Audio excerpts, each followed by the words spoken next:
Hello everyone. NCERT series का हमारा ये नेक्स्ट वीडियोस है जिसमें हम बात करने वाले हैं एनसीईआरटी का चैप्टर नंबर 9 जो कि है the living organism characteristics and habitat. ठीक है, तो जो भी लिविंग ऑर्गेनिज्म है उनके कैरेक्टरिस्टिक्स क्या हैं, उनके हैबिटेट्स क्या हैं एंड हाउ दे सर्वाइव। ठीक है, कैसे वो जीवित रहते हैं। ठीक है, उन सभी चीज़ों को एक एक करके हम डिस्कस करने वाले हैं। हमारा ये आज का वीडियो जो है उन सभी एस्पिरेंट के लिए इम्पोर्टेंट है जो किसी भी स्टेट ओरिएंटेड एग्ज़ाम की प्रिपरेशन कर रहे हों या एटलीस्ट जो है वो यूपीपीएससी की भी तैयारी कर रहे हो, तो एनसीईआरटी उनके लिए इम्पोर्टेंट हो जाता है। तो बिना किसी देरी के हम स्टार्ट करते हैं। सबसे पहला पॉइंट हमको ये समझ लेना है कि लिविंग ऑर्गेनिज्म में, ठीक है, क्या क्या चीज़ें आती हैं। ठीक है, आगे हम डिस्कस करेंगे लिविंग ऑर्गेनिज्म में काफ़ी डिटेल में। पहले एक चीज़ समझो कि लिविंग ऑर्गेनिज्म क्या होता है। उन्हें कहते हैं जो रेस्पिरेशन, डाइजेशन, ठीक है, रिप्रोडक्शन, ये सारी चीज़ें कर लेते हैं। ठीक है, वो लास्ट में हम डिस्कस करेंगे। अभी फ़िलहाल में हम बता दें कि जो लिविंग ऑर्गेनिज्म है उसमें प्लांट आते हैं। ठीक है, प्लांट आएंगे, फिर एनिमल आएंगे, उसके बाद जो है कुछ माइक्रो ऑर्गेनिज्म आएंगे। ठीक है, ये जो माइक्रो ऑर्गेनिज्म है ये भी इसमें हम कंक्लूड करेंगे। प्लांट को बायोलॉजी में जो है इसका एक नाम है जिसको हम बोलते हैं फ्लोरा। ठीक है, इसको जो है हम कहेंगे फौना। तो ये भी याद रखना, फ्लोरा और फौना इसे कहते हैं। ठीक है, स्टडी ऑफ प्लांट, देखो प्लांट के बारे में स्पेशल स्टडी जो है अगर हम कहते हैं तो ये बायो के अंदर आता है, इसको बॉटनी में हम स्टडी करते हैं। एनिमल के बारे में अगर पढ़ना हो काफ़ी डिटेल में तो उसको जूलॉजी कहते हैं। To study about animal is known as the zoology and study about microorganism is known as the microbiology.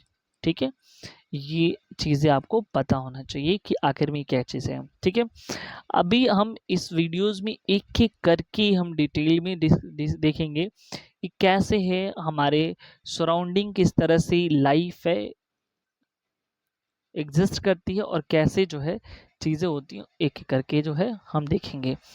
तो सबसे पहले हम जो है बात कर लेते हैं।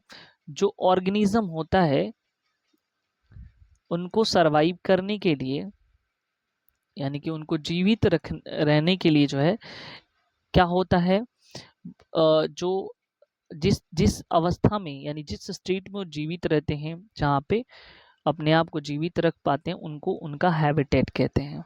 ठीक है, अब वो हो सकता है कि कोल्ड रीजन में भी जीवित हों यानी लाइफ हो, हॉट रीजन में भी होते हैं, फिर ह्यूमिड रीजन में भी होता है। ठीक है, तो इन सभी रीजन में जो है वो होते हैं। और डिफरेंट टाइप जो ऑर्गेनिज्म होते हैं वो अलग अलग टाइप के ऑर्गेनिज्म देखने को मिलते हैं, जिनका रहना, जिनका खाने का तरीका अलग होता है। ठीक है, ये सारी चीज़ें जो है इनमें देखने के लिए मिलेंगी। कुछ ऐसे होते हैं ऑर्गेनिज्म जो क्या करते हैं, जो काफ़ी कोल्ड रीजन में सरवाइव करते हैं, कुछ ऐसे होते हैं काफ़ी हॉट रीजन में भी सरवाइव कर जाते हैं। एक एक करके जो हम उसमें डिस्कस करेंगे। यानी कि हमारा जो ये टॉपिक है जहाँ पे सरवाइव करते हैं उनको हम बोलते हैं हैबिटेट एंड एडाप्टेशन। ठीक है, तो इसे हम बोलेंगे हैबिटेट, हैबिटेट एंड एडाप्टेशन।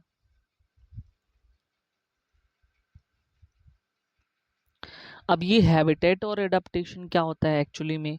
ठीक है, तो हमको पता है कि जो है अलग अलग टाइप के जो है डिफरेंट टाइप के जो ऑर्गेनिज्म होते हैं वो पाए जाते हैं। कुछ ऑर्गेनिज्म क्या होते हैं, सी में देखने को मिल जाएंगे। ठीक है, और कुछ ऐसे होते हैं सी में क्या होता है, सी में प्लांट भी मिल जाएगा और एनिमल भी मिल जाएगा। समझ रहे हो बात को। और उसके बाद जो कुछ ऐसे होते हैं जो डेजर्ट में सरवाइव करते हैं। ठीक है, कुछ ऐसे होते हैं जो टेरेस्ट्रियल होते हैं। तो एक एक करके जो है हम डिस्कस करने वाले हैं कि कौन से हैं जो प्लांट होते हैं या एनिमल होते हैं जो डेजर्ट में सरवाइव कर लेते हैं, किस तरह से टेरेस्ट्रियल वाले सरवाइव करते हैं, और जो एक्वेटिक सी, यानी सी हो सकता है या और भी जो पानी वाले जो रीजन होते हैं उनको, एनिमल को एक्वेटिक एनिमल या प्लांट को एक्वेटिक प्लांट बोलते हैं। तो उन सभी चीज़ों को हम एक एक करके जो है देखने वाले हैं। अभी फ़िलहाल में हम बात कर लेते हैं जो डेजर्ट रीजन में रहते हैं, ठीक है, उनकी बात कर लेते हैं, ठीक है, डेजर्ट की, यानी कि रेगिस्तानी क्षेत्र में। अब देखो यहाँ पे डेजर्ट की बात करें तो डेजर्ट और सी दोनों जो है उनमें जो पाए जाने वाले जितनी भी जो एनिमल्स हैं या प्लांट हैं, उनमें उनके जो अलग अलग तरीके का जो है वो होता है, ठीक है, एडाप्टेशन होता है। अब देखो यहाँ पे डेजर्ट में क्या होता है, हम सीधे सीधे हम कैमल का एक एग्जांपल लेते हैं, ठीक है। कैमल को हम बोलते हैं शिप ऑफ डेजर्ट, ये सबको पता होगा। कैमल जो है डेजर्ट का जहाज होता है, शिप होता है। क्यों कैमल की खास बात यहाँ पे क्या चीज़ होती है कैमल में, क्योंकि ये ना, ये काफ़ी अच्छे से सरवाइव कर लेता है, सरवाइव इन डेजर्ट कंडीशन, ठीक है, ये अच्छे से जीवित रह सकता है उस डेजर्ट कंडीशन में, ठीक है। इसके पास जो कैमल होता है ना, इसके पास लॉन्ग लेग होते हैं। अब लॉन्ग लेग्स क्या करते हैं, ये जो है बचाता है, हेल्प करता है, ठीक है, टू हेल्प, ठीक है, from the heat on the earth, यानी कि जो जमीन में जो रेत की जो गर्मी होती है ना, उसको क्या करता है, वो उससे बचाता है, ठीक है। ये भी, ये चीज आपको याद होनी चाहिए। और क्या चीजें हैं यहाँ पे, और इसमें देखने वाली बात ये है कि उनके पास जो तरीका, उनकी जो बॉडी का स्ट्रक्चर है, ठीक है, वो क्या करता है, वो उनकी जो स्किन है, ठीक है, वो काफ़ी जो है थिक होती है, वो भी जो है हीट से बताता है। दूसरी बात, उनको स्वेट नहीं होता है, ठीक है, उनको पसीने नहीं होते हैं, ठीक है, जिससे क्या होता है, लॉस ऑफ वाटर कम होता है उनकी बॉडी से, ठीक है, पानी की कमी बहुत कम होती है, इसलिए लॉन्ग टाइम जो है, लॉन्ग टाइम विदाउट वाटर ये सरवाइव कर सकते हैं, ठीक है, याद रखना, little water from their bodies, ठीक है, they can live for many days without water, यानी कि ये काफ़ी दिनों तक जो है बिना पानी के ये जीवित रह सकते हैं, ठीक है। तो ये चीज़ इनकी खास बातें हैं, ठीक है। अब देखो वहाँ पे जो अगर हम प्लांट की बात करें डेजर्ट एरिया में, तो थॉर्नी प्लांट होते हैं वहाँ पे, कटीली झाड़ियाँ वहाँ पे होती हैं, तो ये भी चीज़ आपको याद रखना है।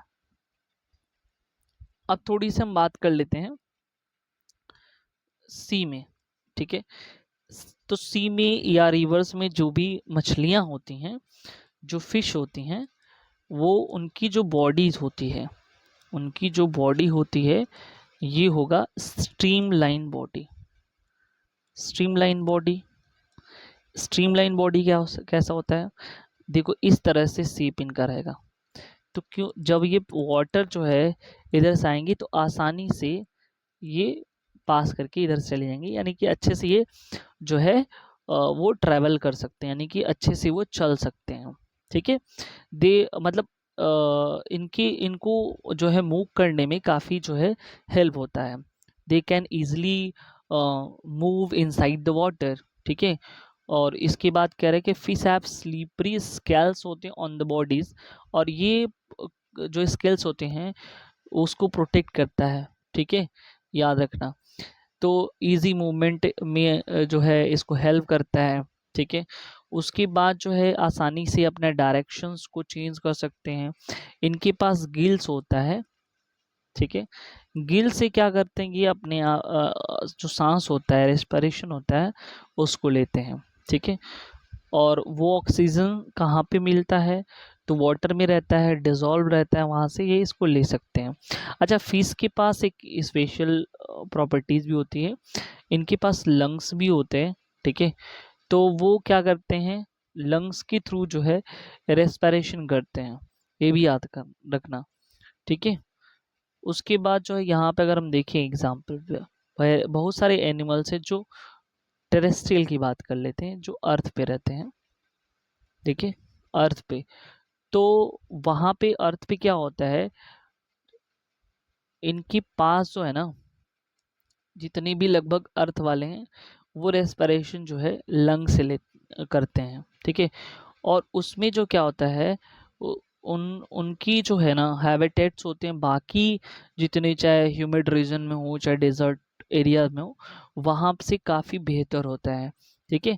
ये चीज़ याद रखना, डिपेंड करता है प्लेस, वेरी करते हैं किस तरह से कहाँ पे हो, ठीक है।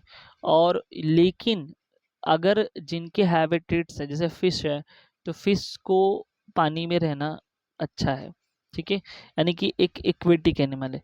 लेकिन अगर हम इसको टेरेस्ट्रियल में लेके चले आए तो ये क्या होगा, ये तो मर जाएगा, यानी कि ये जो है डाई हो जाएगा। बिकॉज इसलिए किसी भी ऑर्गेनिज्म को या किसी भी प्लांट, प्लांट भी आ जाएगा उसमें, उसके उसके हैबिटेट से हटा देना मतलब उसकी बॉडी में चेंजेस होने लगते हैं, ठीक है। यानी कि प्लेस जैसे होगा वैसे ही वेरी होने लगेंगे, उसकी बॉडी में चेंजेस होने लगेंगे। तो हैबिटेट का मतलब क्या हुआ, the place where organism lives, ठीक है। अगर हम पूछें, ठीक है, हैबिटेट किसे कहेंगे, the place where organism life easily, ठीक है, आसानी से वो रह सकता है, उसको हैबिटेट्स बोलेंगे, ठीक है। अब देखो हैबिटेट में क्या होता है, हैबिटेट क्या हमको प्रोवाइड्स करता है, हमको फूड प्रोवाइड करेगा, ठीक है।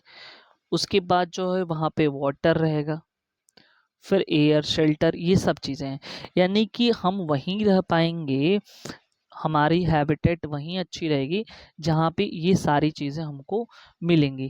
कहने का मतलब ये है, जैसे सोचो हैबिटेट को अच्छे से समझते हैं यहाँ पे, जैसे मान लो अभी हम जो है हम लखनऊ में रहते हैं, ठीक है, लखनऊ में रहते हैं, या कोई बनारस में रहता है, ठीक है।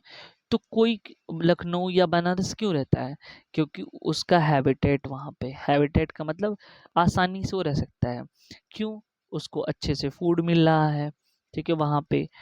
उसके बाद फूड के अलावा जो है उसको शेल्टर वहाँ पे, यानी उसका घर भी है वहाँ पे, ठीक है। उसके बाद जो है और क्या चीज़ें हैं, वहाँ पे पानी भी अच्छे से मिल रहा है, ठीक है। तो ये सारी चीज़ें देखो आप लोगों ने सुना होगा कि पहले जो क्या थे, आर्य जो आए थे, आर्य, ठीक है। तो कहा जाता है कि इंडस रिवर्स के किनारे जो है वो यहाँ पे बसे थे, ठीक है। क्यों नदियों के किनारे लोग बसे थे, बिकॉज वहाँ पे जो हैबिटेट है वो अच्छा माना जाता है। नदी के किनारे रुकने का मतलब है वहाँ पे पानी की समस्या से छुटकारा मिल जाएगा, पानी प्रॉपर मिल जाएगा। फिर अगल बगल जो है वो क्या कर सकते हैं, एग्रीकल्चर करके, खेती करके अपने जीविकोपार्जन कर सकते हैं, यानी कि लिवलीहुड चला सकते हैं, ठीक है। फॉरेस्ट भी उसके बगल में है, प्लस वहाँ पे वो शेल्टर भी अपना बना सकते हैं जंगल से लकड़ी वगैरह काट करके, ठीक है। उसके बाद उनको वहाँ पे एयर वगैरह तो मिलेगा ही अच्छे से। तो कहने का मतलब ये है कि सीधी सीधी एक बात हम कह सकते हैं कि जहाँ पर कोई भी व्यक्ति अपने लाइफ को प्रॉपरली तरीके से जो है जी सकता है, ठीक है, एंजॉय कर सकता है, तो वो उसके लिए हैबिटेट कहलाएगा। आई बात क्लियर। अब हैबिटेट में कह रहा है कि the plants animal live on the land are said to be terrestrial. अब हैबिटेट को लेकर के यहाँ पे हम अगर हम बात करें, देखो क्या क्या चीज़ें होंगी हैबिटेट में, तो कह रहे हैं हैबिटेट में क्या होगा, इसके हिसाब से एक्वेटिक एनिमल को हम बांट दें, ठीक है, एक्वेटिक एनिमल या प्लांट को, यानी कि ऐसे प्लांट या एनिमल जो पानी में रहते हैं, ठीक है, और ऐसे प्लांट या एनिमल जो जमीन पे रहते हैं उन्हें टेरेस्ट्रियल बोलते हैं, ठीक है। और ऐसे जो दोनों में रह सकते हैं एम्फीबियन बोलते हैं, ठीक है, एम्फीबियन। अब जैसे एम्फीबियन में क्या आ जाएंगे, जैसे फ्रॉग हो गया, मेंढक। मेंढक तो जमीन जो है नॉर्मली टेरेस्ट्रियल में भी रह सकता है, और फिर कहाँ पे रह सकता है वो, water as well as land, दोनों जगह रह सकता है। फिर क्रोकोडाइल की बात कर लेते हैं, ठीक है। तो क्रोकोडाइल भी ऐसा कर सकता है, वो वाटर के साथ साथ जो है कहाँ पे रह सकता है, वो जमीन पे भी रह सकता है। तो ये जो है, जो ऐसे एनिमल्स जो पानी और जमीन दोनों पे रह सकते हैं, उसको एम्फीबियंस बोलते हैं, ठीक है। और those animal who lives only on the land is known as the terrestrial. Otherwise those animal who um, lives in water, ठीक है, एक्वेटिक एनिमल कहलाएंगे। तो उनके हैबिटेट जो है अलग अलग होते हैं, ठीक है। आई होप ये क्लियर होगा। अब जैसे मान लो, जैसे यहाँ पे टेरेस्ट्रियल की बात हम कर रहे हैं, तो टेरेस्ट्रियल में क्या होता है कि यहाँ पे तुम्हारे जो टेरेस्ट्रियल हैं इसमें फॉरेस्ट आ जाएगा, ठीक है। भाई जमीन पे उगने तो फॉरेस्ट होगा, जंगल ही जंगल है। उसके बाद जो ग्रासलैंड है वो आ जाएंगे। फिर डेजर्ट आ जाएगा, ठीक है। फिर कोस्टल प्लेन्स आ जाएंगे, ठीक है। फिर यहाँ पे माउंटेन रीजन आ जाएगा, माउंटेन रीजन आएगा, ठीक है। ये सारी चीज़ें कहाँ पे आ जाएंगी, ये टेरेस्ट्रियल में आ जाएंगी। अब एक्वेटिक की अगर बात करें तो यहाँ पे जो है सी आ जाएगा, ओशियन आ जाएगा, लेक्स आ जाएंगे, ठीक है, रिवर आ जाएगा, पॉन्ड आ जाएगा, ठीक है। ये जितनी भी हम वाटर सोर्सेज बता रहे हैं, these are the aquatic part, ठीक है। आई होप ये चीज़ें आपको क्लियर हो रहा होगा। अब हम देखते हैं एक एक करके, ठीक है। अच्छा, एक चीज़ और यहाँ पे हम डिस्कस कर लेते हैं, जिसको बोलते हैं एक्लीमेटेशन, ठीक है।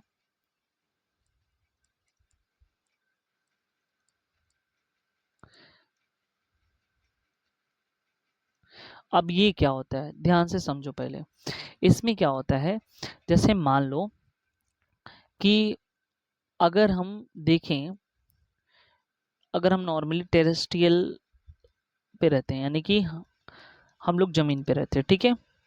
अच्छा, तो ठीक है, क्या होता है कि अगर हम अपनी बॉडी में शॉर्ट टाइम के लिए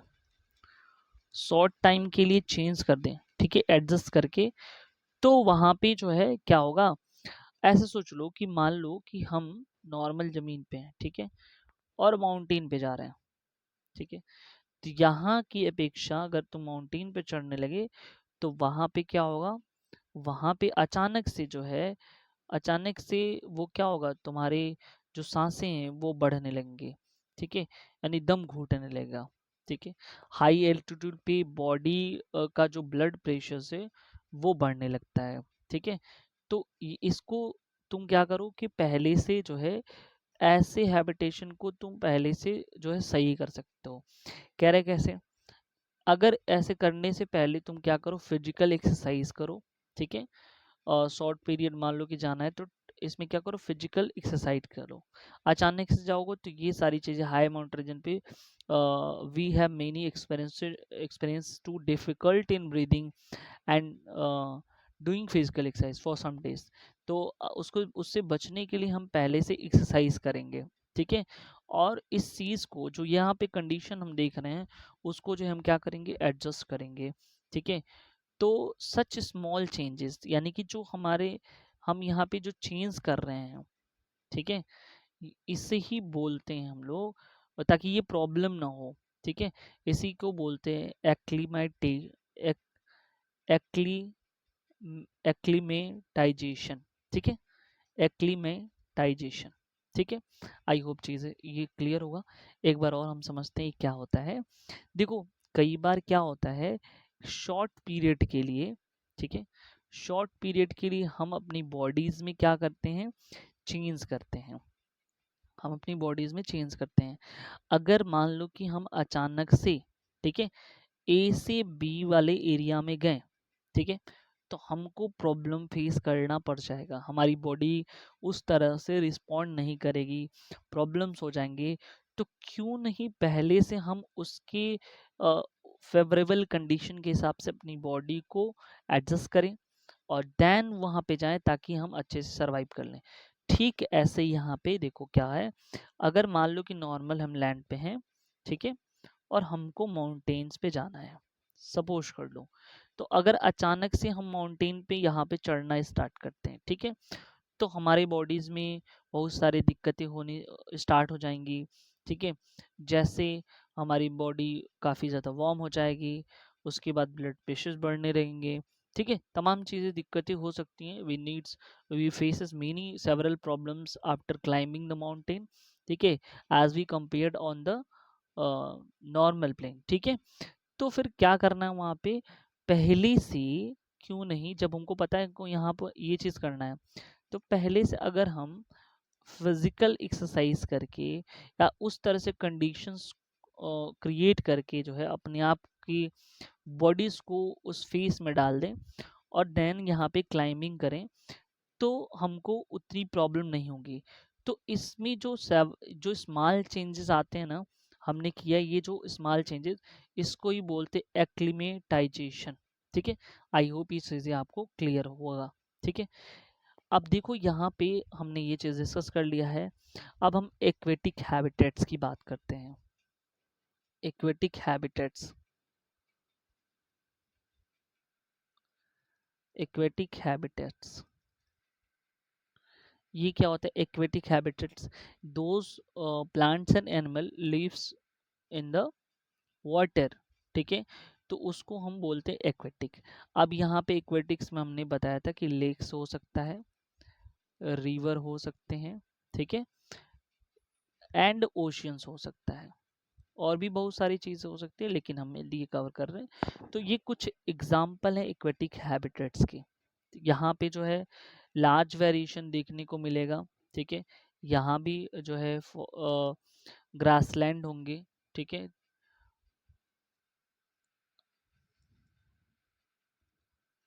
डिफरेंट पॉट। अब देखो, तो यहाँ प्लस जो भी एक्वेटिक एनिमल होते हैं वो तो होंगे ही होंगे। ठीक है, तो ये याद रखना। तो हमने देखा टेरेस्ट्रियल, एक्वेटिक। ठीक है, एक्वेटिक में जो है ये सारी चीज वाटर बॉडीज कवर होंगे।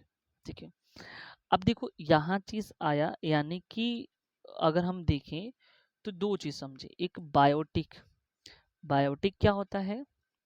बायोटिक का मतलब ये है कि इसमें लिविंग थिंग्स भी आ रहे हैं, लिविंग थिंग्स भी आ रहे हैं, प्लस नॉन लिविंग थिंग्स आ रहा है, दोनों मिल रहे हैं। कैसे? देखो, लिविंग थिंग्स में अभी हमने देखा प्लांट आ रहा है, एनिमल आ रहा है, प्लांट और एनिमल है। नॉन लिविंग थिंग्स की अगर हम बात करते हैं, तो नॉन लिविंग थिंग्स में हमने देखा कि लेक्स आ गया, ठीक है, फिर उसके बाद माउंटेन आ गया, ठीक है, नॉर्मल लैंड आ गया, प्लेन्स लैंड आ गए।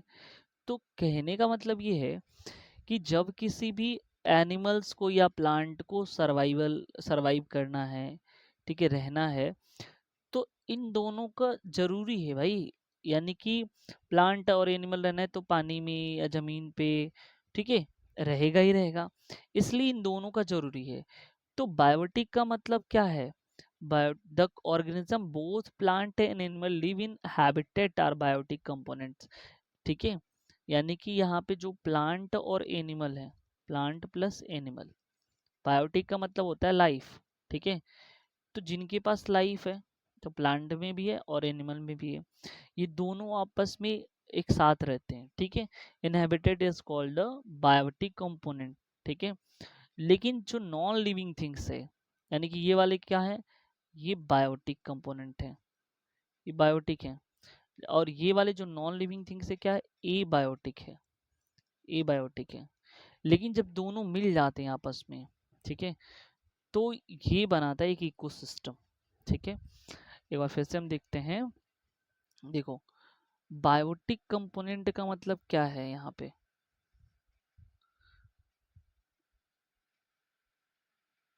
देखो यहाँ पे बायोटिक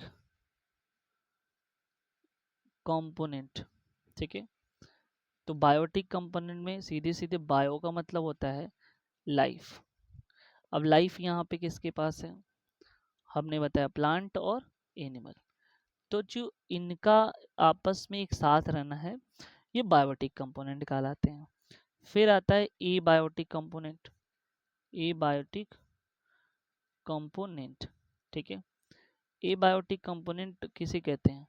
जो नॉन लिविंग थिंग्स हैं, नॉन लिविंग थिंग्स, वो क्या हो गए? ए बायोटिक कंपोनेंट कहलाया। अब देखो यहाँ पे बायोटिक कंपोनेंट और ए बायोटिक कंपोनेंट ही हो गया। लेकिन क्या है ना, जब बायोटिक और प्लस ए बायोटिक दोनों आपस में मिल जाते हैं, ठीक है, तभी तो इनका हैबिटेट बनता है। बताओ, दोनों आपस में मिलेंगे तभी तो रहेंगे। तो इसको बोलते हैं इको सिस्टम। यानी कि जब ये आपस में मिल जाएंगे बायोटिक और ए बायोटिक कंपोनेंट, तो बनाएगा इकोसिस्टम, ठीक है। अब हम इकोसिस्टम दो तरह के पढ़ते होंगे, ठीक है। एक नेचुरल इकोसिस्टम और दूसरा जो है artificial artificial ecosystem. Natural ecosystem का मतलब अभी जो हम लोग पढ़ चुके हैं कि भाई अगर नदी है, उसमें पानी है, जानवर हैं, मछलियां हैं, तो खुद नेचर ने क्रिएट किया है, ठीक है। अगर मान लो हम बात करें नेचुरल में, तो चलो रिवर्स की बात करते हैं। रिवर है, रिवर क्या है? ये तो ए बायोटिक है। ये क्या है? ए बायोटिक है। और रिवर में क्या है? फिश है। फिश क्या है? ये बायोटिक है। समझ रहे हो बात को? तो ये दोनों आपस में मिल रहे हैं तभी ये सिस्टम है। यानी रिवर के बिना फिश, और फिश और रिवर, ये कहने का मतलब ये है कि लाइफ, नॉन लिविंग थिंग्स और living things, these two are connected each other, ठीक है। यानी कि बायोटिक और एबायोटिक दोनों मिलकर के ही इकोसिस्टम क्रिएट कर रहे हैं। बात समझो। तो अगर एबायोटिक नहीं रहा ना, तो फिर लाइफ भी नहीं रह सकती है। इस बात को कट एंड क्लियर समझ लो। तो ये दोनों मिल करके जो है ना इकोसिस्टम बनाते हैं। तो ये जो है ना यहाँ पे नेचुरल इकोसिस्टम है। लेकिन अगर हम बात करें artificial ecosystem, this is also known the man made ecosystem. यहाँ पे क्या है कि मान लो हमने एक एक्वेरियम लिया, छोटा सा एग्जांपल मैं दे रहा हूँ। अब एक्वेरियम मैंने लिया है और उसमें फिश रख दिया, ठीक है। तो ये क्या है? मैंने खुद क्रिएट किया है। बात समझ रहे हो? तो ये क्या है? ये जो है आर्टिफिशियल है। या मैंने खुद एक पॉन्ड जो है खुदवाया है, ठीक है, उसमें हम जो है मछली को वो कर रहे हैं, तो हमने क्रिएट किया है। ये बाय नेचर नहीं है। इसको हम बोल सकते हैं क्या? ये है मैनमेड या आर्टिफिशियल इकोसिस्टम। इस तरह से जो है इकोसिस्टम यहाँ पे क्रिएट हो रही है, ठीक है। अब देखो यहाँ पे बता रहा है कि कैसे जो है प्लांट जो है जर्मिनेट होते हैं, ठीक है। तो यहाँ पे स्प्राउट्स की बात कर लेते हैं। स्प्राउट्स का मतलब क्या है? जैसे सोचो कि जो चना होता है, ग्राम्स होते हैं, ग्राम होता है, अगर उसको भिगो करके पानी में सुबह रख दोगे, ठीक है, तो वो क्या होगा? स्वेलिंग हो जाएगा। और वन आफ्टर 2 डेज, ठीक है, उसमें से चने में से जो है छोटे छोटे वाइट वाइट से जो है निकलने लगते हैं। दिस इज स्प्राउट्स, स्प्राउटेड ग्राम, ठीक है, इसको बोलते हैं। चाहे मूंग सीड ले लो, मूंग की दाल ले लो, उसके साथ भी ऐसे कर सकते हो, ठीक है। तो यहाँ पे कह रहे मूंग की दाल में, कह रहे कि collect some dry moong seed, keep 20 to 30 seed aside and soak the rest in the water for days, ठीक है। मतलब ये तीन कंडीशन में, मान लो कि ये क्या किया, मूंग की दाल लिया, एक में पानी में भिगो के रख दिया, पानी में डाल करके, और दूसरा जो है पानी में भिगो करके फिर सुखा दिया, फिर तीसरे को ऐसे रख दिया, ऐसे मतलब 3-4 कंडीशन वो किया है। उसके बाद उसको 3-4 दिन बाद देख रहा है, ठीक है, तो उसमें क्या आ रहा है, एक को रेफ्रिजरेटर में भी रख दिया, ठीक है, तो उसमें देख रहा है कि क्या हुआ after few days, what are the changes in all moong dal या मूंग सीड, ठीक है, क्या देख क्या चेंज हो रहा है, do do you find slower और no germination in any this, अब क्या इसमें देख रहे हो कोई जर्मिनेशन हो रहा है, सीड जर्मिनेट हो रहा है कि नहीं हो रहा है, ठीक है, कोई फैक्टर है कि नहीं है। चलो एक एक को हम लाइट में रख देते हैं और एक को जो हम डार्क में रख देते हैं, इससे क्या फर्क पड़ने वाला, कुछ ऐसा हो रहा है, कुछ उसमें जो है, तो कह रहा है कि देखो सारे जर्मिनेट होंगे, सारे जर्मिनेट हो जाएंगे, ठीक है, चाहे वो उसको हम बहुत ही कोल्ड रीजन में रखें या वेरी हॉट रीजन में रखें, ठीक है, तो कैसे ये होगा, कैसे ये सरवाइव करेंगे, वो क्या करते हैं ना, क्लाइमेट को एडजस्ट कर लिए हैं, क्लाइमेट को कह रहा है कि आपस में जो है एडजस्टमेंट कर लिए हैं, और इसी को बोलते हैं एडाप्टेशन। कह रहे adaptation does not place in a short time because the abiotic factor of the region also change very slowly, तो बहुत ही धीरे धीरे ये चेंज होते हैं, ठीक है, तो कह रहे हैं कि यहाँ पे जो एबायोटिक फैक्टर होता है, एबायोटिक फैक्टर, ठीक है, वो कैसा होता है, कह रहे हैं कि वो जो है डिफरेंट वेज में होता है, ठीक है, और वाइड वैरायटी ऑफ ऑर्गेनिज्म में उनकी अलग अलग जो है हैबिटेट्स होते हैं, याद रखना, ठीक है। अब हम एक एक करके जो है हैबिटेट्स की हम बात कर लेते हैं काफ़ी डिटेल में। तो जैसे यहाँ पे देख रखा है टेरेस्ट्रियल हैबिटेट्स के बारे में, ठीक है, तो देखो यहाँ पे टेरेस्ट्रियल हैबिटेट्स में डेजर्ट है, डेजर्ट में अगर हम बात करें तो there are deserts animal like rats and snake, ठीक है, तो डेजर्ट एनिमल में ये रैट हुआ, चूहा हुआ, ठीक है, और स्नेक हुआ, समझ रहे हो, उसके बाद फिर कैमल हो गया,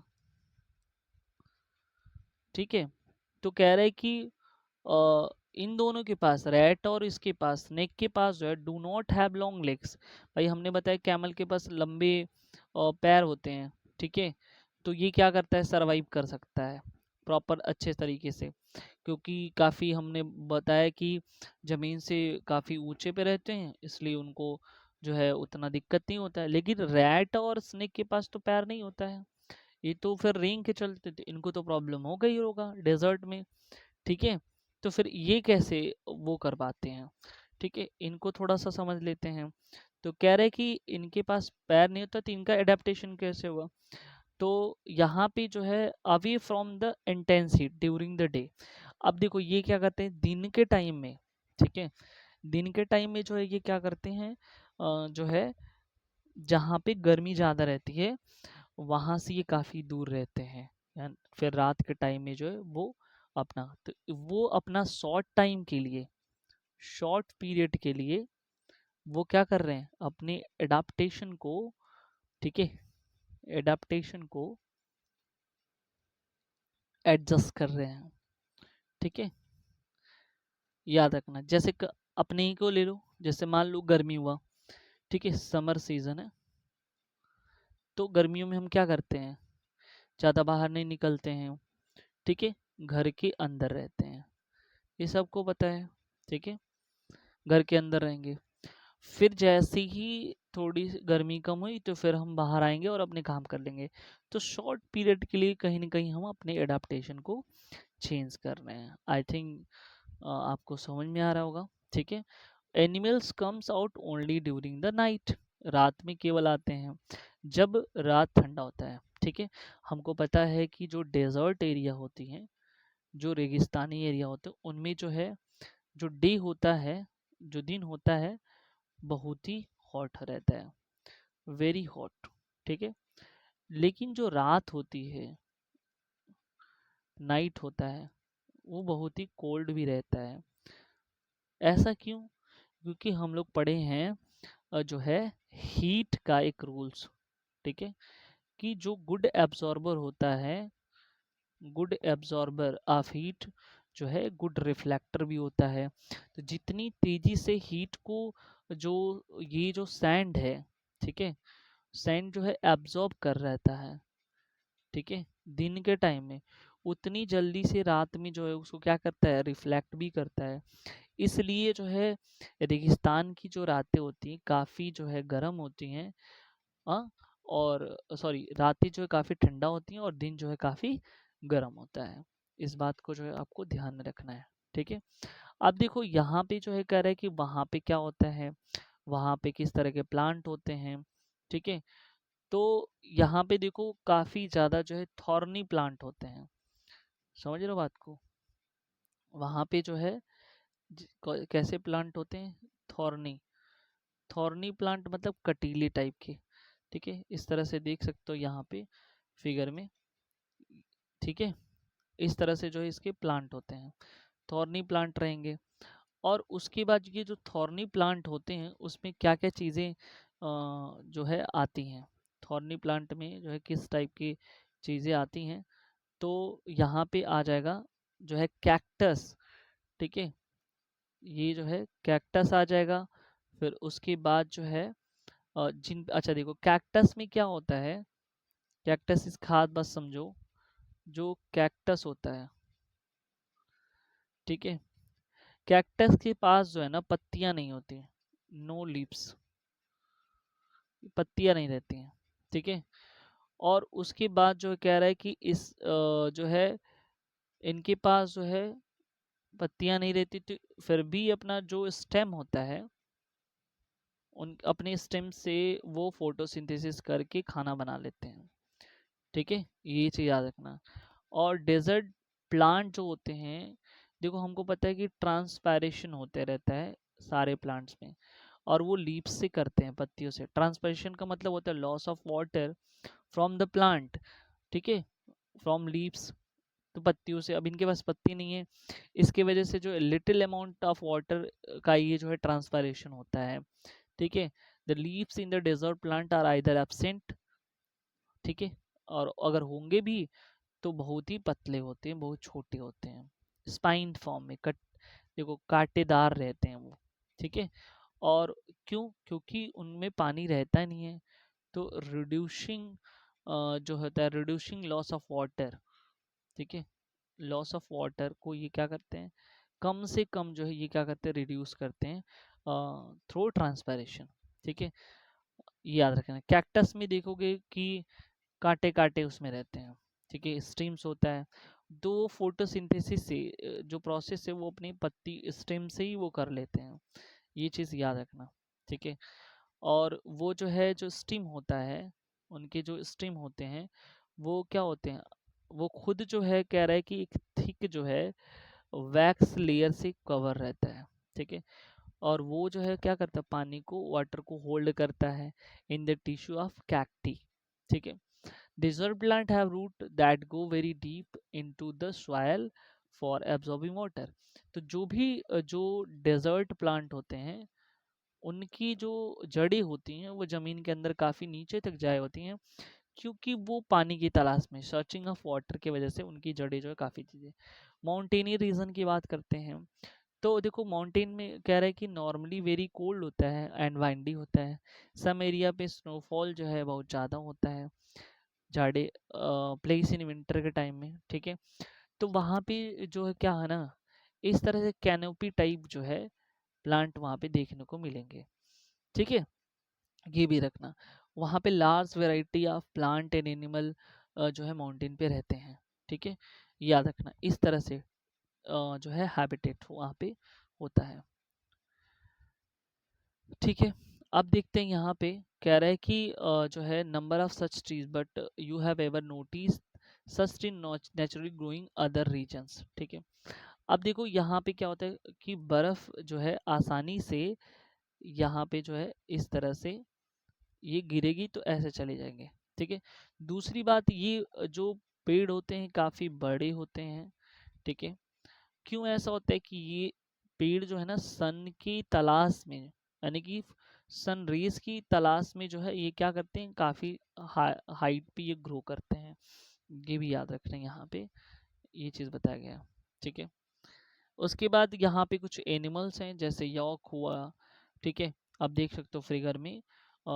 उसके बाद जो है पोलर बियर्स हो सकते हैं। ठीक है, ये कोल्ड रीजन में भी पाए जाते हैं। ठीक है, शून लेपर्ड हुआ, थिक फर होते हैं उनके, जिससे वो जो है अपने आप को ठंडी से क्या करते हैं, बचाते हैं। ठीक है, याद रखना। उनके जो पैर होते हैं इंक्लूडिंग फीट एंड टोस, ठीक है, वो क्या होते हैं, कह रहा है कि आसानी से वो मोटे होते हैं, गद्दीदार होते हैं, आसानी से वो जो है चल सकते हैं। ठीक है, कोल्ड जो भी बर्फीले चीज़ें हैं ना, पहाड़ है, वहाँ पे जो है आसानी से वो चल सकते हैं। ठीक है, उसके बाद अगर हम ग्रासलैंड की बात करें नॉर्मल एरिया में, तो कह रहे हैं कि लॉयन जो होता है live in forest grassland and a strong animal that can hunt to kill animal like deer। ठीक है, उनको आसानी से मार सकता है। It is light brown in colour, light brown brown colour का होता है, ये सबको पता है। उसके बाद जो है लुक एट द पिक्चर, यहाँ पे आप देख सकते हो। ठीक है, किस तरह से उसकी आंखें हैं। ठीक है, fees for these two animals, तो इस तरह से एडजस्ट हैं। और दूसरी बात, लायन का जो पैर होता है, जो क्लॉज होते हैं, फ्रंट लेग्स होता है, can with inside the toe do the feature help to. ये क्यों ऐसा होता है, ताकि आसानी से जो है प्री, यानी कि जिसको वो मार के खाने वाला अपना खाना, ठीक है, डियर को आसानी से पकड़ लेता है। एनिमल टू ईट, क्योंकि प्री का मतलब हुआ जिसको वो खाने के लिए वो अपना भोजन बनाने वाला है, ऐसे एनिमल को जो हम क्या बोलते हैं, प्रे बोलते हैं। ठीक है, तो इस तरह से उसको पकड़ के खा सकता है। ठीक है, अब देखो जो डियर है वो क्या है, वो भी जंगल में रहता है। ठीक है, उसके जो कह रहे हैं कि यहाँ पे it has strong teeth for chewing hard plant stem of the forest. तो ये जंगल की जो भी जो हार्ड जो पत्तियां होती हैं, उनको जो है ये खाने का काम करता है। ठीक है, ये चीज़ याद रखना। उसके बाद जो है, और ये जो क्या करता है, इसको बोलती हैं, अब देखो, know about the deer needs to know about presence of predator. ठीक है, देखो जो जानवर जैसे एनिमल है ना, उसको बोलेंगे प्रीडेटर्स। ठीक है, ये लायन को बोलेंगे। ठीक है, और यहाँ पे जो है मान लो डियर है, ये हो गया क्या, प्रे। लॉयन का जो भोजन है ना वो डियर है, तो प्रेडिटर हमेशा प्रे को खा जाता है। बात समझ रहे हो, तो ये कह रहा है कि इसको पता रहता है। ठीक है, इसके इसके पास एक ऐसी चीज़ें हैं, मतलब वो फील कर लेगा। बात समझो, फिर इन ऑर्डर आसानी, इसके बाद क्या होगा, खूब तेजी से भागना स्टार्ट करेगा। ठीक है, their prey it longs ears to hear movement. अब देखो इसके पास जो है लॉन्ग्स जो ईयर हैं, ठीक है, आसानी से ये क्या करता है, कोई भी मूवमेंट्स को ये बहुत तेजी से वो सुन लगता है, काफ़ी एक्टिव होते हैं। ठीक है, ये भी याद रखना। तो दूसरी बात ये है कि ये काफ़ी तेज से जो है भागने की कोशिश करता है। इसकी आईज होती हैं side head allowed to look in the all direction. ये जो है ना, इसकी जो आंखें हैं इस तरह से साइड व्यूज देखे हैं, ताकि ये ऑल डायरेक्शन में, सभी डायरेक्शन में वो आसानी से देख सकता है। ठीक है, तो इस तरह से जो है इसके कुछ फीचर्स हैं, ताकि वो जो है वो कर सके। Speed of deer helps them to run away from the predator, वो दूर भाग जाता है प्रेडेटर से। ठीक है, ये सबको पता होगा। अब हम आगे बात कर लेते हैं कुछ एक्वेटिक हैबिटेट्स की। तो एक्वेटिक हैबिटेट्स में जो है कह रहे हैं कि ओशियंस हैं, ऑलरेडी डिस्कस हम ऊपर कर चुके हैं। ठीक है, तो इसमें कुछ बहुत खास नहीं है। ठीक है, ब्लो होल्स वगैरह हैं, तो ब्लो होल्स में क्या होता है, मैंने ऑलरेडी बताया है कि इनके पास जो होते हैं ना, कह रहे कि यहाँ पे जो अ, ये देखो, जैसे कुछ फिश वगैरह फिश होती हैं, उनके पास गिल्स भी होता है। ठीक है, और नॉस्ट्रिल भी होता है। ठीक है, तो गिल से वो सांस ले लेंगी। ठीक है, और नॉस्ट्रिल से सांस लेंगी, क्योंकि उनके पास लंग्स होता है। तो ये दोनों से जो है वो ले लेती हैं। तो अगर मान लो ये क्या करें, जो है अगर ऊपर आए, कई बार ऐसी मछलियाँ होती हैं जैसे शार्क वगैरह हुआ, तो पानी में तैर रही फिर ऊपर ऐसे जंप करती हैं। तो जब तक यहाँ रहेंगी तो फिर ये अपने नॉस्ट्रिल से सांस लेंगी। पानी के अंदर रहेंगी तो वो क्या करेंगी, वो जो है गिल से सांस लेंगी। तो ये चीज़ यहाँ पे हम लोगों ने देखा कि कैसे जो है ये सांस लेती हैं।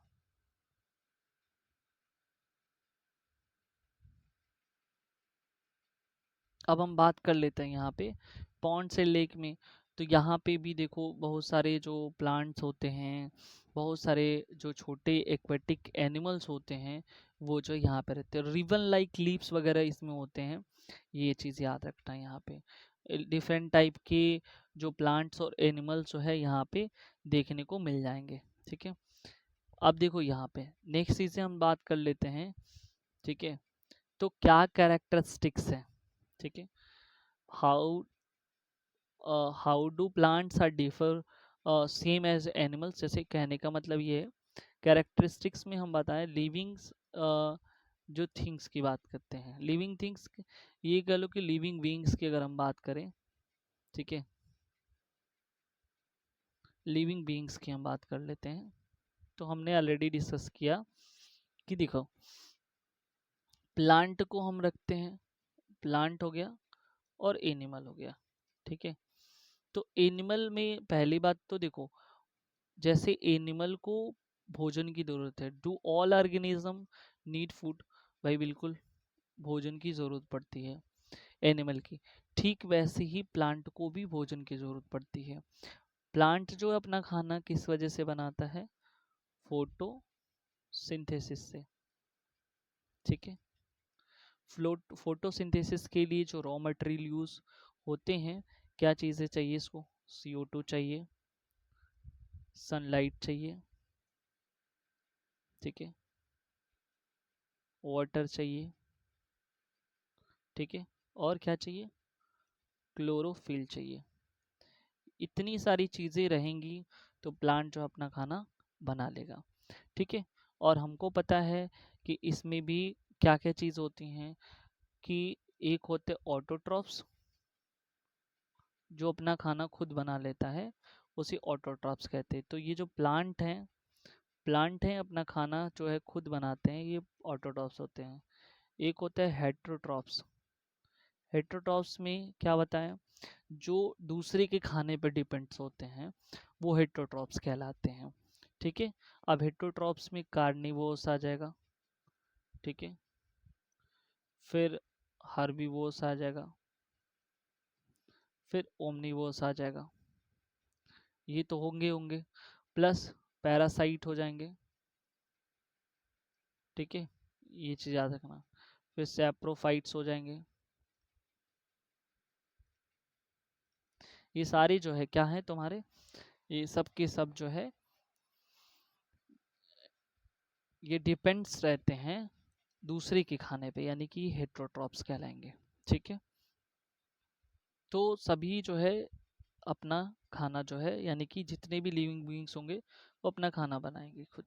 ठीक है, बाकी एक और चीज़ देखो, do all organism show growth, बिल्कुल सही बात है कि सभी जो ऑर्गेनिज्म होते हैं, चाहे वो प्लांट है चाहे वो एनिमल है, वो सब क्या करते हैं, उनमें ग्रोथ होता है। ठीक है, एक सर्टेन टाइम बाद जो है, फ्यू ईयर्स बाद जो एक ग्रोथ होता है, और ग्रोथ जो होता है इसको बोलते हैं हम लोग क्या, केमिकल चेंजेस। हमारी बॉडी में जो चेंजेस हो रहा है, ठीक है, फिजिकल और केमिकल चेंजेस पड़े होंगे, कि जो चीज़ पहले था उससे चेंज, जैसे मान लो कि कर्ड से जो मिल्क है, मिल्क से अगर कर्ड बन जाए, ठीक है, मिल्क से कर्ड बन जाए, तो हम वापस कर्ड से मिल्क तो बना नहीं सकते हैं।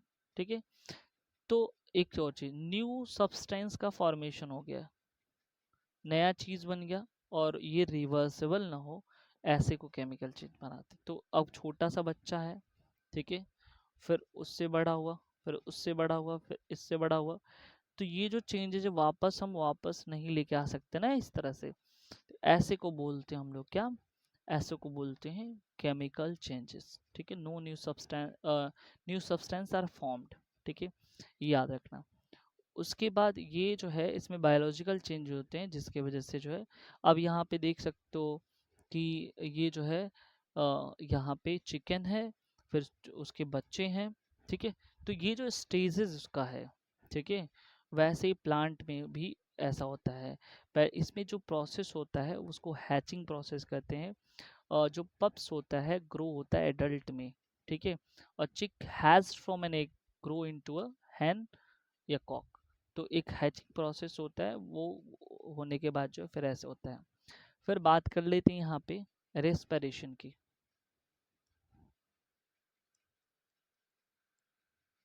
ठीक है, रेस्पिरेशन में क्या होता है, पहले रेस्पिरेशन, इसको हम समझ लेते हैं। एक तरह का जो है प्रोसेस होता है, breathing is a part of process is called respiration. देखो रेस्पिरेशन अगर सीधी सीधी हम बोले, break down of food to get break down of food to get energy. यानी कि ये क्या करता है, in the presence of in the presence of oxygen, oxygen के प्रेजेंस में वो क्या करता है, हमको एनर्जी प्रोवाइड करता है हमारी बॉडी में। जैसे 38 एटीपी एनर्जी हमको मिला। ठीक है, एटीपी से पहले जो है बनता है एडीपी, जिसको एडेनोसिन डाइफॉस्फेट बोलते हो, इसको एडेनोसिन ट्राइफॉस्फेट बोलते हो, जो हमारी बॉडी में रहता है। ठीक है, तो ये प्रोसेस होता है एनर्जी फॉर्मेशन का। लेकिन अगर ब्रीदिंग की बात करते हैं, तो जो हम लोग इनहेलेशन और एक्सहेलेशन करते हैं, इनहेल और एक्सहेल, यानी कि हमारी बॉडी में O2 एंट्री लेगा और CO2 जो है एग्जिस्ट करेगा, यानी कि बाहर निकलेगा। ये जो प्रोसेस होता है, ठीक है, और इसे बोलते हैं हम लोग ब्रीथिंग। ठीक है, और रेस्पिरेशन दूसरी चीज हो जाती है, when we breathe out the air moves from inside our body to outside. तो इसको बोलते हैं हम लोग क्या, breathing. Breathing is a part of the process of respiration. ठीक है, some oxygen of the air to breathe in us use the body, we breathe out carbon dioxide produce in the process. ठीक है, इसमें क्या होता है, जैसे गाय हुआ, भैंस हुआ, कुत्ता, बिल्ली, कुछ भी हो सकता है। ठीक है, वो उनमें जो ब्रीदिंग प्रोसेस होता है वो जस्ट लाइक अ ह्यूमन ही होता है। ठीक है, और उसके बाद जो है अगर तुम देखोगे, while they are taking rest and notice the movement of their abdomen, slow movement indicator. यानी कि अगर मान लो नॉर्मली तुम सो रहे हो, स्लीपिंग मोड में हो या आराम कर रहे हो, तो वहां पे तुम खुद देखोगे कि ये जो प्रोसेस है ना, वो बहुत ही स्लो होगा, ब्रीदिंग प्रोसेस। ठीक है, लेकिन जब तुम कोई फिजिकल एक्सरसाइज कर रहे हो या रनिंग कर रहे हो, तो वहाँ पे जो है ना चीज़ें जो है वो उसका जो ब्रीदिंग का रेट होता है वो बढ़ जाता है। तो ये बिल्कुल आपको ध्यान देना है। ठीक है, और रेस्पिरेशन जो होता है सभी जितने भी लिविंग ऑर्गेनिज्म सबके लिए इम्पोर्टेंट है। ठीक है, क्योंकि सबको एनर्जी चाहिए होगा। ठीक है, मैंने पहले बताया। ठीक है, हर मैकेनिज्म में अलग अलग तरीके के हो सकते हैं रेस्पिरेशन। जैसे अर्थवर्म की बात कर लेते हैं, ब्रीथ थ्रू देयर स्किन्स, यानी कि जो अर्थवर्म यानी केचुआ जो होता है अपने स्किन से ब्रीदिंग करता है। जो फिश होता है वो अपने गिल से ब्रीदिंग करता है। ऑक्सीजन में जो है ऑक्सीजन जो है पानी में डिसॉल्व रहता है, फिर वहाँ से डिसॉल्व ऑक्सीजन लेकर के जो है ऐसा प्रोसेस करता है। ठीक है, उसके बाद कुछ प्लांट्स की अगर बात करें, plant also the follow the process of respiration. तो इसमें भी एक सेंस ऑफ गैसेस होता है। ठीक है, अब ये किसके थ्रू होता है, लीव्स के थ्रू होता है, उनकी पत्तियां जो होती हैं इनके थ्रू जो है ये रेस्पिरेशन होता है। ठीक है, टेक द टीनी पोर्स, अब यहाँ पे छोटे छोटे पोर्स होते हैं जिसको बोलते हैं स्टोमेटा, स्टोमेटा। ठीक है, और यहाँ पे सन की रेज आती हैं तो ये ओपन हो जाता है। ठीक है, और यहीं से जो है CO2 कार्बन डाइऑक्साइड जो है ये कहाँ से मिल जाएगा इनको, एयर से मिल जाएगा। ठीक है, और उसके बाद जो मैंने पहले बताया सनलाइट होना चाहिए इनके पास, कार्बन डाइऑक्साइड होना चाहिए और क्लोरोफिल होना चाहिए। ये सारी चीज़ें और प्लस H2O, तो ये अपना रेस्पिरेशन प्रोसेस जो है करते हैं। ठीक है, ये याद रखना। तो कह रहे हैं कि दिन के respiration by plant is much more than oxygen the use in the respiration.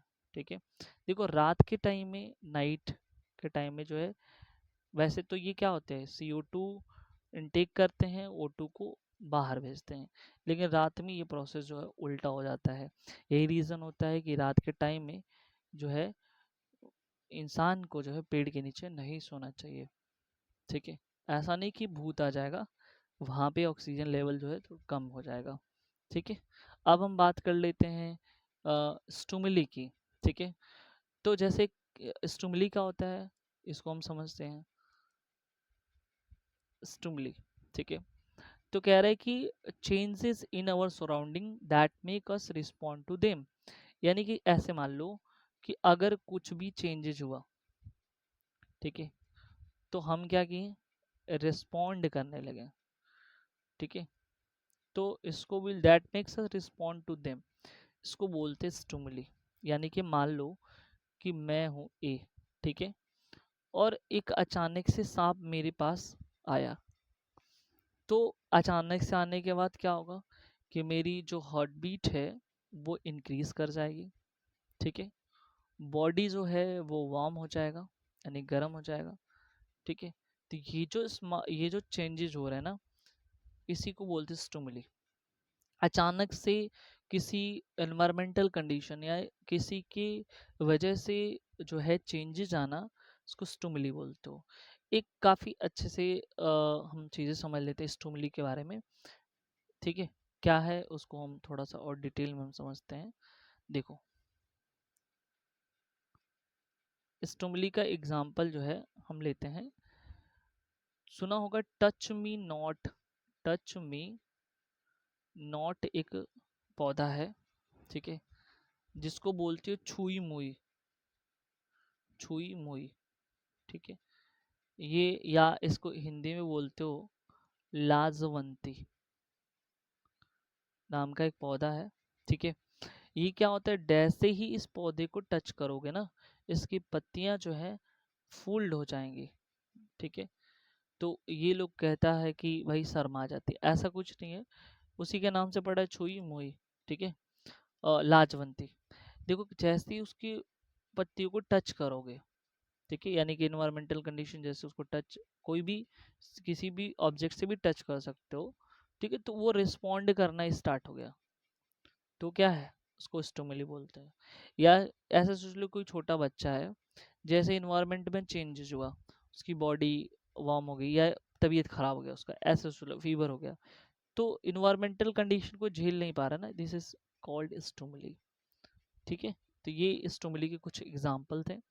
Suddenly becomes active, अगर कोई चीज़ हो जाए, ठीक है, या ऐसे सोच लो सिंपल सी बात, अगर मान लो तुम्हारे आँख पे अगर हम टॉर्च जला दें, लाइट जला दें, ठीक है, तो फिर थोड़ी देर बाद बंद कर दें जला करके, तो क्या देखोगे, तुमको दिखाई नहीं देगी, अंधेरा अंधेरा सा लगेगा ना, ये स्टिमुली और कुछ नहीं है।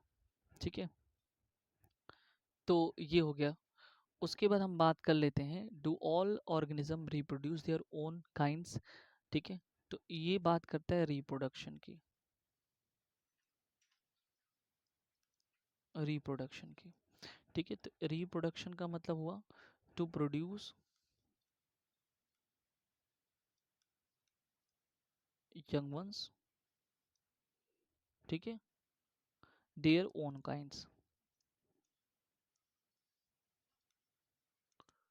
ठीक है, इसको बोलते हैं रिप्रोडक्शन। रिप्रोडक्शन बहुत इंपॉर्टेंट है, ये प्लांट में भी होता है और प्लस एनिमल में, दोनों होता है। ठीक है, तो इसलिए दोनों जो है लिविंग बींग्स में है। अब इसमें दो टाइप्स के होते हैं। ठीक है, एक होता है एसेक्सुअल रिप्रोडक्शन और दूसरा होता है सेक्सुअल रिप्रोडक्शन। ठीक है, इसमें होता है बहुत सारे प्रोसेस है इसमें। एक फिजन होता है, ठीक है, और फिजन में भी दो होते हैं,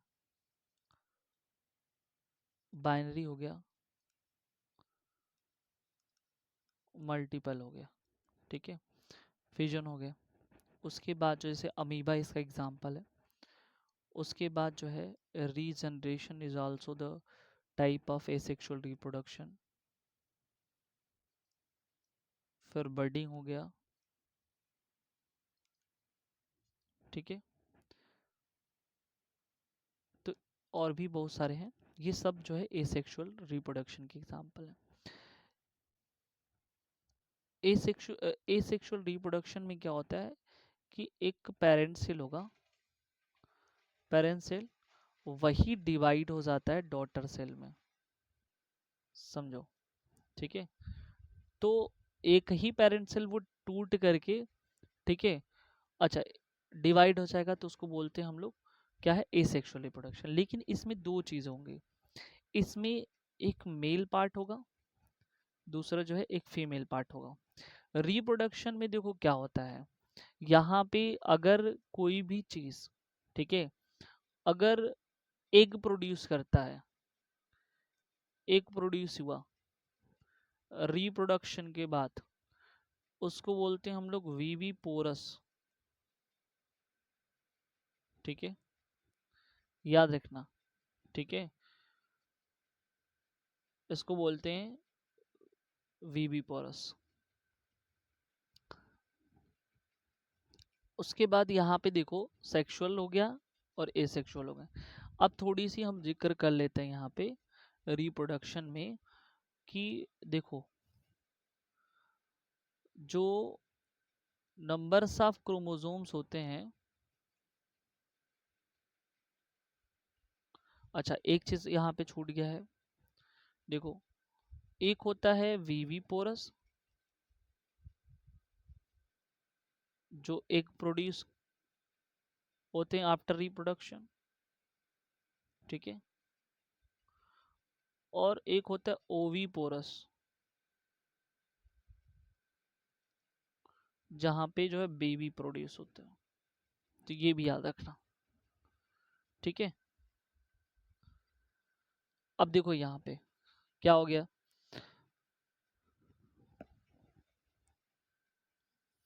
जो नंबर ऑफ क्रोमोसोम्स होते हैं,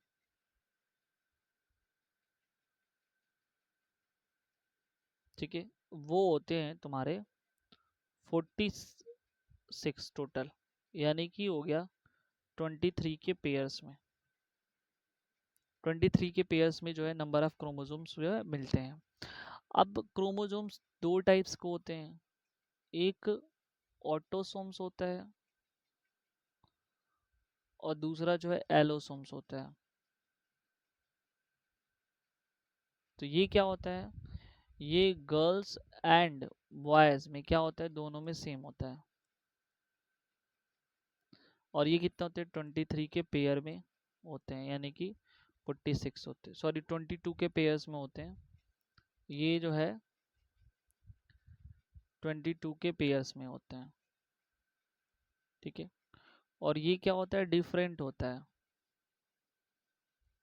किस में, गर्ल में अलग होगा, बॉय में अलग होगा। गर्ल में क्या होगा, एक्स एक्स क्रोमोसोम होगा, बॉयज में जो है एक्स वाई क्रोमोसोम होगा, ठीक है। तो अगर हम दोनों को हम लिखें, गर्ल्स और बॉयज को, ध्यान देना, जैसे मान लो यहाँ पे मैंने बॉय के बारे में लिखा, कोई लड़का है तो उसके क्या क्रोमोसोम्स होंगे, तो पहली बात तो 22 पेयर्स तो सेम ही होगा, 22 पेयर्स मतलब 44, ठीक है, प्लस लड़का है तो इसमें यक्स और वाई क्रोमोसोम्स रहेगा, तो यहाँ पे दो यहाँ पे हो गए, तो टोटल 46 हो गए कि नहीं हो गया, 46 होने चाहिए थे।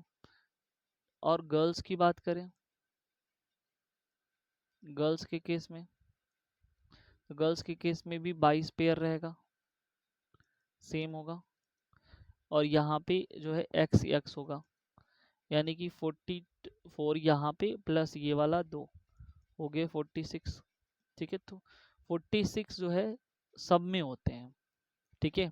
और कैसे जो है ये कोई गर्ल्स और बॉयज़ का फॉर्मेशन होता है उसको हम थोड़ा समझ लेते हैं। जैसे कि मान लो पेरेंट है, पेरेंट में फादर है, ठीक है, फादर है और मदर है। अब देखो यहाँ पे फादर के पास जो क्रोमोसोम्स होते हैं वो क्या होते हैं, एक्स कॉमा वाई। मदर के पास जो क्रोमोसोम होते हैं एक्स कॉमा एक्स होंगे। ठीक है, अब दोनों को मैं क्रॉस कराता हूँ। अगर देखो इसका ध्यान समझना, अगर फादर का जो है एक्स क्रोमोसोम और मदर का एक्स क्रोमोसोम चलाया, ठीक है, तो क्या होगा, तो यहाँ पे जो है गर्ल्स होगी। ठीक है, ये वाला जो पार्ट है ये गर्ल्स होगा। ठीक है, बाकी वो तो सेम है, जो 22 का पेयर रहता है उसमें कोई डाउट ही नहीं है। ठीक है, उसके बाद दूसरा नंबर देख लो। अगर ऐसे में क्या हो गया, यहाँ से और यहाँ से, ध्यान समझना, अगर फादर का वाई क्रोमोसोम आ गया और मदर का एक्स क्रोमोसोम आ गया, तो यहाँ पे जो होगा ना बॉयज होगा। ठीक है, तो यही रीजन है कि मैं गर्ल्स और बॉयज का क्या लिखा था, ध्यान से देखो, इसके केस में लिखा था 44 प्लस एक्स एक्स, ये गर्ल्स का है। इसके केस में क्या लिखा था, 44 प्लस एक्स कामा वाई, ये बॉयज का है। ठीक है, कई बार क्या होता है कि डिफेक्ट्स की वजह से, किसी कमी की वजह से, किसी कारणवश जो है इसका दोनों क्रोमोसोम्स, यानी कि 44 तो देखो पहले से सब में रहता है भाई, इसका दोनों एक्स वाई और इसका एक चलाया, तो नंबर ऑफ क्रोमोसोम्स बढ़ गया ना, 44 ही है और 3 47 हो गया, जबकि रहने चाहिए 46। यहाँ पे एक्स वाई यानी कि male character, parent father character ज़्यादा आ रहा है, यानी कि यहाँ पे जो है फादर कैरेक्टर ज़्यादा आ गया और मदर कैरेक्टर थोड़ा सा कम, तो मिक्स हो गया ना। तो ऐसे केस में ये जो ट्रांसजेंडर केस आता है, ठीक है, ट्रांसजेंडर या किन्नर जो आते हैं उनका केस है। और ये जो ट्रांसजेंडर केसेस में मेल कैरेक्टर ज़्यादा रहेगा, फीमेल कैरेक्टर जो है कम रहेगा। अच्छा, दूसरा पॉइंट क्या है इसमें, दूसरा पॉइंट ये भी हो सकता है कि 44 तो रहेगा ही रहेगा, प्लस यहाँ से दोनों एक्स एक्स आ गया मदर का और फादर का वाई आ गया, तो ऐसे केस में क्या देखने को मिलेगा, ये भी ट्रांसजेंडर ही होगा, ये भी ट्रांसजेंडर ही होगा। लेकिन इसमें जो पॉइंट आएगा वो 44, सॉरी, यहाँ पे जो है फीमेल का करेक्टर ज़्यादा है, देखो, क्योंकि यहाँ पे मदर का जो है दोनों एक्सेस क्रोमोसोम आ गया ना, तो ऐसे ट्रांसजेंडर को फीमेल ट्रांसजेंडर कहेंगे। आप लोग देखोगे ऐसे ट्रांसजेंडर जो है बिल्कुल पता ही नहीं चलता है, सारी प्रॉपर्टीज लड़कियों वाला रहेगा, कुछ चीज़ें जो है चेंज होंगे। ठीक है, तो जिसके वजह से जो है ये फीमेल ट्रांसजेंडर का कॉन्सेप्ट आता है। तो आई होप ये रिप्रोडक्शन वाला थोड़ा सा टॉपिक हमने खींच दिया है, मतलब थोड़ा सा डिटेल हम डिस्कस कर लिए हैं, बट फिर भी ये आपके लिए इम्पोर्टेंट था। तो ये प्लांट और एनिमल दोनों में होते हैं। ठीक है, और दूसरी बात जो प्लांट की बात करते हैं, प्लांट में खास करके जो फ्लावरिंग प्लांट होते हैं, ठीक है, फ्लावरिंग प्लांट, ठीक है, उसमें ये होता है। और जितने भी फ्लावरिंग प्लांट में जो होता है उसको बोलते हैं एंजियोस्पर्म। ठीक है, तो वहाँ पे रिप्रोडक्शन जो फ्लावरिंग जो पार्ट प्लांट होता है ना, उसमें भी मेल पार्ट होता है। ठीक है, ठीक है, और उसमें भी फीमेल पार्ट होता है, उसको भी हम कभी डिस्कस करेंगे जब पढ़ाएंगे, तो रिप्रोडक्शन चैप्टर पूरे डिटेल में। तो इस तरह से जो है रिप्रोडक्शन वाला कॉन्सेप्ट आता है। ठीक है, तो आई होप ये चीज़ें आपको क्लियर होगा। ठीक है, उसके बाद देखो यहाँ पे जो है नेक्स्ट बात कर रहा है रिप्रोडक्शन, ऑर्गेनिज्म एक्सक्रीशन भी करते हैं। ठीक है, एक्सक्रीशन भी करते हैं, इसको देख लो, इसको हम पढ़ेंगे एक्सक्रीटरी सिस्टम में पढ़ते हैं। ठीक है, तो ये जो है कह रहा है कि जो प्लांट होते हैं वो प्लांट भी बहुत सारे चीज़ों को जो है अनवांटेड, जिसको बोलते हैं unwanted material to remove through our body, वो क्या करते हैं अपनी बॉडी से निकाल फेंकते हैं उसी को बोलते हैं एक्सक्रीट करना। ठीक है, तो प्लांट में क्या होता है, बहुत सारे जिलेटिन्स होते हैं, गम्स होते हैं, ठीक है, जो वेस्ट होते हैं, at least falling of the leaf on the earth, ठीक है, लैंड, वो भी क्या होता है, एक्सक्रीशन होता है। एनिमल में जो नाइट्रोजनियस कंपाउंड बनते बहुत सारे, उसको निकालता है, चाहे वो यूरिन के रास्ते से निकाल दो बाहर, ठीक है, स्वेट के रास्ते से बाहर निकाल दे, ठीक है, तो ये सारी चीज़ होती हैं। तो एक्सक्रीशन का जो मेन जो ऑर्गन्स होता है वो किडनी होता है, ठीक है, जो मेन इसके ऑर्गन्स होते हैं वो क्या होते हैं, किडनी होता है। अब किडनी में ही जो है क्या होता है, अल्ट्रा किडनी जो है अल्ट्रा फिल्ट्रेशन का काम किडनी का होता है। और किडनी जो होता है ना वो बीन शेप का होता है, बीन शेप का ऐसे करके रहेगा। और इसमें छोटे छोटे छोटे छोटे जो है शेल्स होते हैं जिसे नेफ्रॉन सेल कहते हैं। और स्टडी जो होता है किडनी का उसको बोलते हैं नेफ्रोलॉजी। इसके डॉक्टर जो नेफ्रोलॉजिस्ट कहलाते हैं। ये बिल्कुल याद रखना, कई बार जो है किसी व्यक्ति का किडनी खराब हो जाता है, किडनी जो है कैसा हो जाता है, डैमेज हो जाता है, तो फिल्ट्रेशन काम जो है आर्टिफिशियल तरीके से कराया जाता है। तो इसको जिस मशीन जिस जिस प्रोसेस से कराया जाता है उसको डायलिसिस प्रोसेस कहते हैं, ठीक है, और जिस मशीन से कराया जाए उसको डायलाइजर मशीन कहते हैं। तो ये कुछ जो है एक्सक्रीशन से संबंधित बातें थी। अब कह रहे कि डू ऑल ऑर्गेनिज्म मूव, बिल्कुल सभी, जैसे प्लांट, प्लांट जो है ना वो मूव नहीं करता, मूव करता है, ठीक है, ऐसे जो मूव करता है ना उसको बोलते हैं लोकोमोशन करना, ठीक है। एक होता है मोशन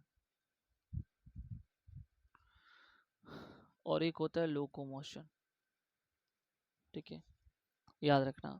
तो कह रहे कि यहाँ पे मोशन और लोकोमोशन का क्या कॉन्सेप्ट है, तो जब हम देखो, अगर मान लो हम अपनी बॉडीज को एक जगह खड़े होकर के अपनी हाथ को हिला रहे हैं या अपनी मुंडी को हिला रहे हैं, ठीक है, या अपने पैर को, किसी एक पैर को हिला रहे हैं, तो ये बॉडी का किसी एक हिस्से को, एक पार्ट को हिलाना क्या कहलाता है, ये मोशन कहलाता है, ठीक है।